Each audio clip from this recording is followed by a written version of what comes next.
avuye kwiga mu Bwongereza yaje mu mutwe aza ati kugira nyobora igihugu abagirisha inama bati igihugu ndakibashyize mu maboko nyereka ingene gitwaba tukirongore gute twishimikije ijambo ry'Imana baravuga ati sawa kabisa mugabe cyagiye kugorana ya nama iheze buri mwungere wese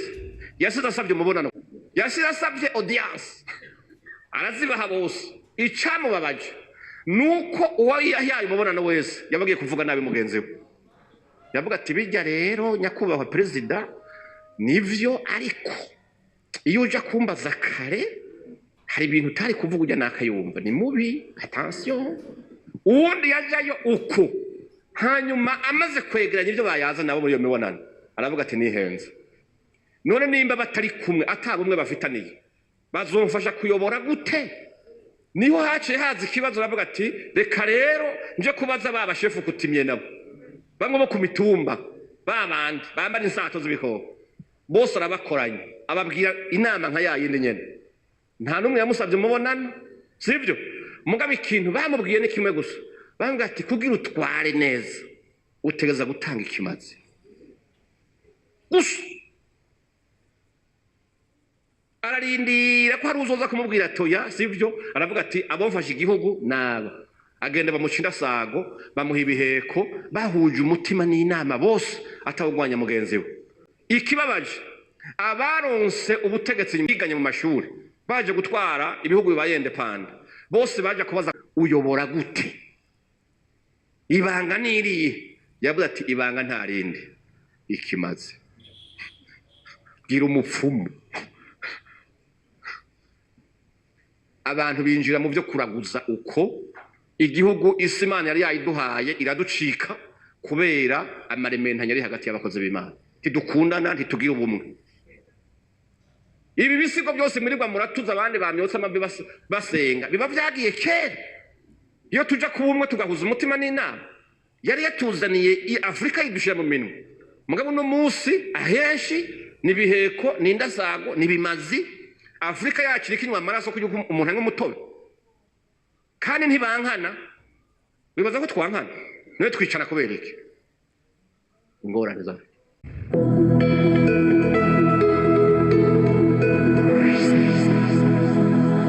aho kwisengero rero niho tugeze umugayo wo kwisengero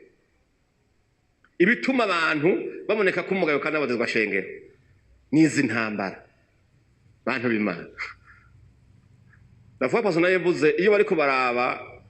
ibintu bituma haba umutekano muke mu gihugu mwari muzishengera aho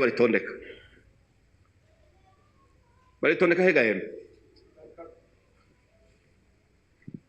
rizo bwa kabiri mu bintu bihungabanya umutekano w'igihugu iyo bicaye baraba ingene umutekano w'igihugu wifashe basanga problème zihari ishengero rizo bwa kabiri ivyo nibihari kugwana none je mbaza abantu bahora bagwana muri twengera ntabari none bagwana bapfuye Imana gantuze happy none Imana barayipfa baje kuburana baburana Imana numugayo Imana tubabarire cyane haleluya raba ingano no munsi mwishengero ry'Imana amasumu yasaze aho abantu bagiranira amashari bakimbana kugeza hava mu mpemu akarenga no mu mubiri akaja mu mpemu mbi sivyo yega mu mubiri bukiri hafi hanyuma gace wiyumvira ko umuntu wo mwica ugatera intambuko iya mbere iya kabiri ugiye kurondera iyo sumu hanyuma ukazopanga n'ingano yimuha ijwi rya mpemera ritaravugira muri wowe mbwira ngo muri kumwe wapi bamaranye kijya gitera umugayo ishengero y'Imana Imana shimo cyane uno munsi tugeze aho abantu barasana insasu ari ba pasiteri ba representare gare Imana dufashe rero tugomba kurabira hamwe ikintu gituma tubako umugayo tugacirinda Imana shimo cyane haleluya ubukunzi bw'inda egoism iri mu nzu y'Imana birarenze bishoboka gute wewe ko uri umukozi w'Imana ego data responsable uri mukuru sibyo mugabo ukurira ikijipo cyangwa kijya kiduga cyane nubwo ubona nyene kimeze nk'igikuze Imana kimwe cyane. Haleluya. Bwana asifiwe. Uwo muri kumwe mu murimo w'Imana pasiteri mugenzi wawe ukamwima lifti ukanga no ko bamuha ibisi. Haleluya. Bantu b'Imana amarementanya ari mu bakozi b'Imana ni menshi aho umuntu agomba gusigura ubwa mugenzi we gusa. Kandi nicyo cyatumye iyi Afrika yacu utayiyobora. Avuga basa maraciga ihende ko numviriza apotre Gitwaza. N'umuntu akunda gucukumbura cyane utuntu. Imana shimwe cyane. Ariko aravuga ibya kwamenkuruma. Avuye kwiga mu Bwongereza. Yaje mu mutwaza ati kugira nyobora igihugu nshobora kukiyobora mfashijwe n'abakozi b'Imana kuko yabona yavuye igihugu cyubakiye ku mahame ya Bibiliya gusa. Imana shimwe. Aragaruka amaze gufata igihugu ikintu cya mbere yakoze yaciye akoranya abakozi b'Imana abagirisha inama bati igihugu nakibashyize mu maboko nyereka ingene gitwabo tukirongore gute twishimikije ijambo ry'Imana. Baravuga ati sawa kabisa. Mugabe cyagiye kugorana ya nama iheze buri mwungere wese yasize asabye umubonano kwa Inkuru, yasize asabye audience arazibaha bose. Icyamubabaje nuko uwo yahaye umubonano wese yabagiye kuvuga nabi mugenzi we. Yavuga ati bijya rero nyakubahwa perezida nivyo ariko iyo uja kumbaza kare hari ibintu utari kuvuga ujya nakayumva ni mubi attention. Uwundi yajayo uko hanyuma amaze kwegeranya ibyo bayaza nabo muri iyo mibonano aravuga ati nihenze none nimba batari kumwe atabumwe bafitaniye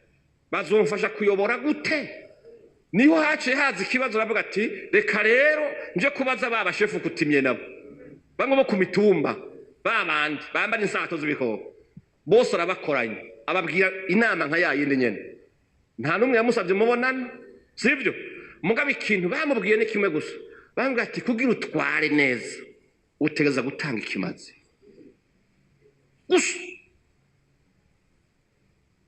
Ararindira ko hari uzoza kumubwira toya sivyo. Aravuga ati abomfashe igihugu naba agenda bamucinda sago bamuha ibiheko bahuje umutima n'inama bose atawugwanya mugenzi we. Ikibabaje abaronse ubutegetsi nyuma kwa Menkuruma biganye mu mashuri baje gutwara ibihugu bibayende panda bose baje kubaza kwa Menkuruma uyobora gute ibanga niriye. Yavuze ati ibanga nta rindi ikimaze gira umupfumu. Abantu binjira mu byo kuraguza uko igihugu Imana yari yayiduhaye iraducika kubera amarementanya ari hagati y'abakozi b'Imana. Tidukundana ntitugira ubumwe. Ibi bisigo byose murirwa muratuza abandi bamyotse amabi basenga biba vyagiye kera. Iyo tuja kubumwe tugahuza umutima n'inama yari yatuzaniye Afrika yidushira mu minwe. Mugabo no musi ahenshi nibiheko nindasago nibimazi Afrika yacu ikinywa amaraso kuko umuntu anywa umutobe kandi ntibankana bibaza ko twankana niwe twicara kubera iki ingorane za amarementanya naka ni mubi rijya dini kanaka ni ribi naka mezuku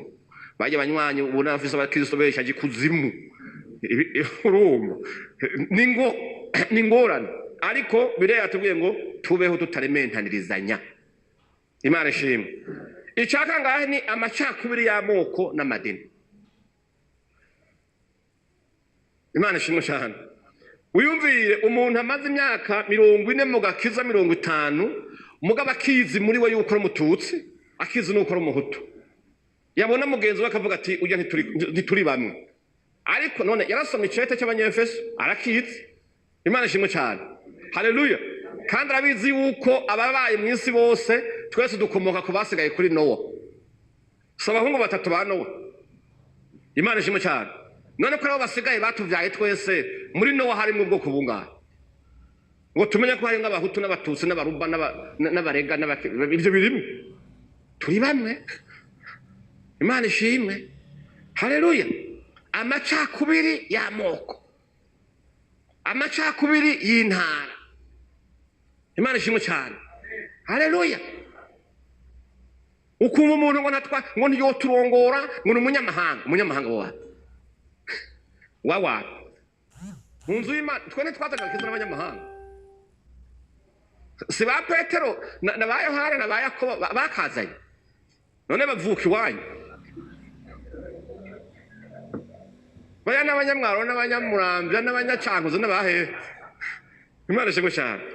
haleluya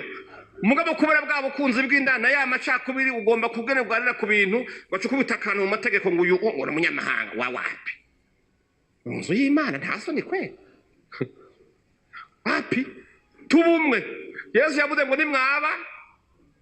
umwe isi muzuba mwayemeje ko muri abantu banje Imana ishimwe cyane haleluya insaku gusigana iceyi gutoranya gucubahiro gusuzugurana n'ubuvugishwa bw'ibinyoma hama n'ubusambanyi biratuma abantu bagira umugayo kandi bari bahawe umurimo w'iteka n'icubahiro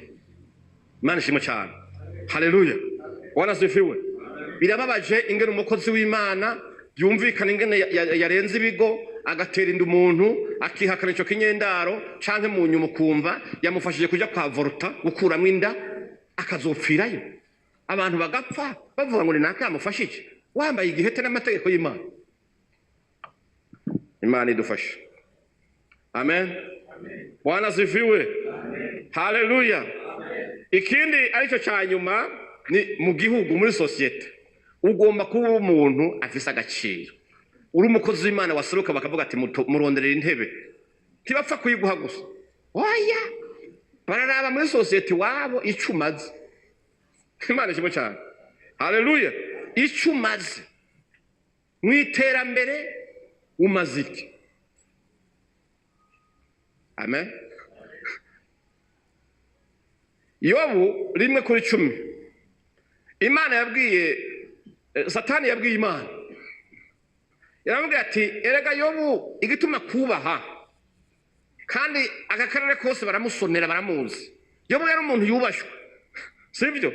ati nuko wahezaga igikorwa cy'amaboko yiwe hanyuma itunga ryiwe riragwira rimenyekana mu gihugu cyose Imana ishimwe cyane iryo banga Satani ararizi yuko umuntu wese atunga ari uko afise icyo yakoze kandi yakoresheje amaboko yiwe rero iyi fenerega twariye yo gusinzirira ngo turi mu mpemu gusa tukadusinziriza n'ishengero wikunda imuhera mu itiro sivyo amen umugoroza azotungwa no kwizera gusa oya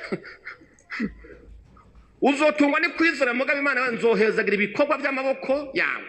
iyo buhugira bumutunza amenyekana mu karere kose Satani bangana n'ivuba bati nuko wahezaga igikorwa cy'amaboko yiwe hanyuma aratunga aramenyekana uko ubutunzi bwe bwari bwuzuye igihugu Imana ishimwe cyane haleluya usomye Zaburi ya 128 rimwe na kabiri harabitomba baravuga ngo ubaha uhoraho wese Imana ishimwe haleluya mugabo uzurabe kenshi niyo hagaze kubaka isengero cyangwa gukora igikorwa kanaka hari igihe tujabuka tugasanga mu isengero aho turi nta numwe afise ubushobozi bugira ngo afashe ico kintu tukajya kujabuka tugafasha gufasha tugusaba imfashanyo abapagani ico rero kiratuma ibiro twari gupima bihwahuka nico gituma wanashaka muri kino gihe usanga hari ibipagane byinjiye mu nzu y'Imana tutagishobora kubakwa kubwira ibyaha byabo niko gwaguze kibanza cy'ishengero gwaguze imodoka ya pasitori ivyuma niko gwabikutse ikote wambaye niwe yizanye ibintu byose gutya naho uwo mufatira ku ndaya aho hantu uti ntavyo nabonye siho ndi kubera iki uvuga uti nkamukorako arasohoka nzoba ngowe mugabo Imana avuga ati kora mpezagire ibikorwa by'amaboko yawe iryo ko tugigurire ikirato cigurire ikibanza mu cigurire sivyo amen wana sifiwe amen twege twinjize isengero apotre Jean Paul yaduhaye intebe none raba iyo tugira nka ba apotre Jean Paul nkuko twese tukaba nkawe hari umuntu yosura kutuvugana ikintu icawo kivuga weruye neza cyane Imana ishimwe cyane kuvuga uti mafu urinywana ninywane urigaburira nkigaburira mugabo uzi yuko ejo hari ikintu ubyuka kumuronderako kaminerevare k'abana akabunga kaheze agavuga ko umuceri kaheze ukagenda kugira ngo nyakubahwa ukarinda umwita umukozi w'Imana kandi uzi ko ari indaya uzi ko ari umusuma uzi ko ari umuntu w'ibya mugabo ukacumwita umukozi w'Imana muntu mwiza ugaca mwereka ibintu imigambi myiza Imana imufitiye kandi azorimbuka kubera iki urasuzuguritse imbere yiwe kubera ntacyo wakoze ntacyo uri kurakora amen haleluya umwanya bampaye kuragenda sibyo ariko kuvyerekeye amahoro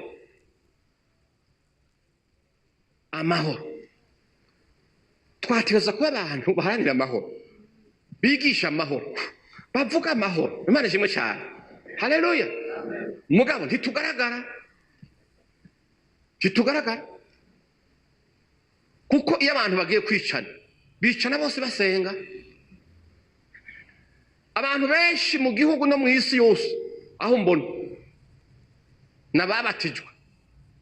nikimanyamenye bamenyera ku mazina bitwa Bandereya bitwa ba Filipo barabatijwe benshi Imana ishimwe cyane mugabo gasanga babandi birirwa imbere yacu nibo bariko baje kugira ubwicaye titwigishije amahoro Imana ishimwe cyane igisha amahoro igisha wongera uraharanira icya kabiri patriotism ukunda igihugu muze mu ndabire mu bana b'abakozi b'Imana ni ingo zingahe ziramura abasoda cyangwa abapolisi turigira tubigisha ko baje mu gisoda twebwe wapi ngabo uruhungu rwanje ruzojaye waratanga kubita pompa yabandi jamwe manje mushaka haleluya kuko tugomba kwigisha abantu ko igihugu n'ingabire Imana itanga igihugu kiragwanirwa igihugu kirakingirwa igihugu kirakorerwa mugabo abana bacu ntitubibigisha ngo tubigishe wewe wowe ingabo nziza wowe umupolisi mwiza wowe umuntu wogira ikimaze mu gihugu wapi none batagikingiye ngo kirindwe twovuga ubutumwa amen haleluya tugomba kwigisha abana n'abakristo bacu Imana ishimwe cyane haleluya ngo twasenze ngo ni sawa twitwikirije amaraso ya Yesu Kristo n'ikiganza cy'ubushobozi cy'Imana ingabo zo mu ijuru zaje n'ibikota byaka umuriro nta ngorane none tuzosaba abasoda batahe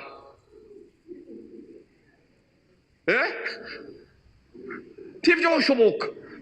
tugomba kwigisha imisore n'inkumi nimwitoze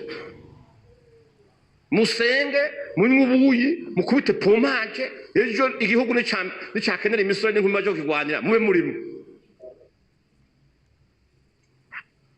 wiyumvire kuko ibyo ntushobora kubigira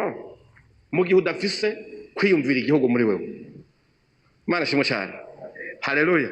wanasifiwe amen utegereza kuba ufise iryo shaka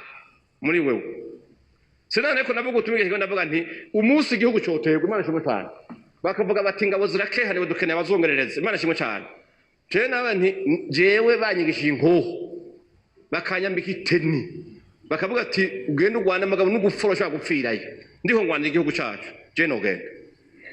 kandi noba nkiri apotre je no rwana Imana ishimwe cyane haleluya kandi sinosaba inkoho ntoya kabisa oya naramutse ngenda nosaba igimija nyinshi nyene yego kakigwanira nkagihagararamwo bakazosiga bavuga ati hari umukozi w'Imana ugwimo gwarateye arasenga yongera aje no ku rugamba agwayo ati yapfanye iteka rikomeye cyane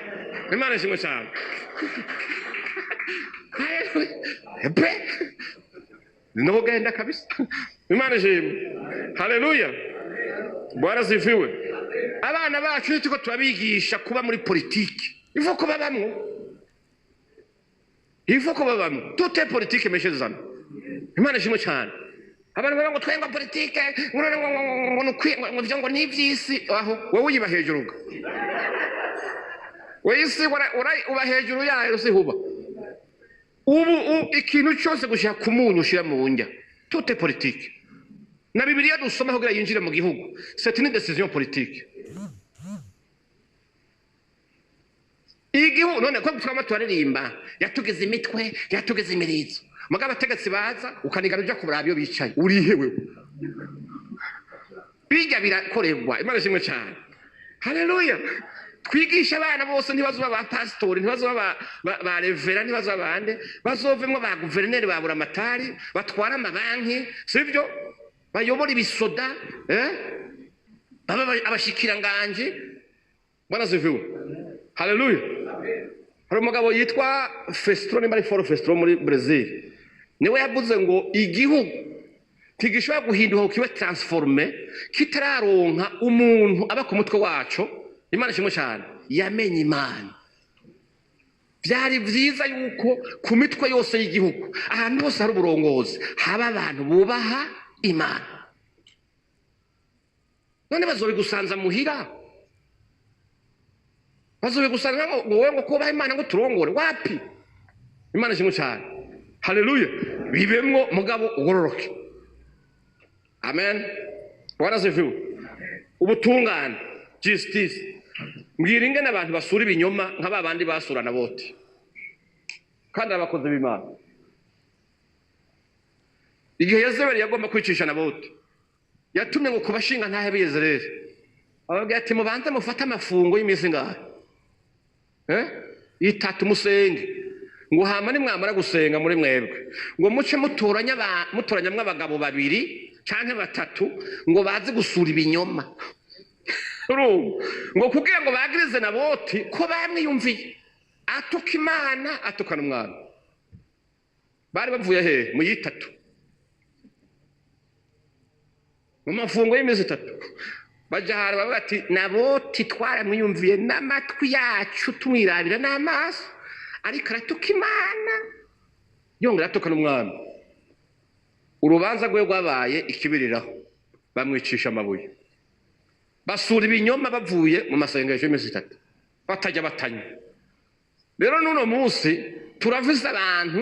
birirwa mu butungane gusura ibinyoma kandi abakozi b'Imana ishakoshi yatwayemo Bibiliya n'igitabo c'indirimbo akayishigikiza n'amagope twebwe amakopi hari iwacu bayita amagope urabyumva azi ko agiye gusura ibinyoma baraye baramwandikira baraye barapfundikanya kugira ngo yicishe umuntu canke bamunyage ariko ugasanga n'umukozi w'Imana wavyumva ukumva urashonze urashize akaje imbere ati ndabirahira mu kuri narabibone nabyumvise bimeze ko ari gusura ibinyoma gusa ikindi kigoye ngiringa n'umukozi w'Imana uno munsi ugiye gutanga iturire wewe n'umusaraba ku rutugu n'uruhete ugatanga iturire kwa naka kugira ngo agushire urubanza ruhengamye Imana tabarire cyane haleluya uhejeje kumuha igiturire kandi uhejeje no kumwica ujya muntu uhaye igiturire nimba atari bwakizwe nimba atari bwamenye Imana umuntu w'Imana azosubira kumuturukira ngo amubwire ubutumwa bwiza ninde azovuga ati narababonye ninda gukizwa ari kujya nabonye turi cyo kimwe kubera iki uwo mubereye ikiraro cyo kumenya Imana niba muhaye igiturire ruswa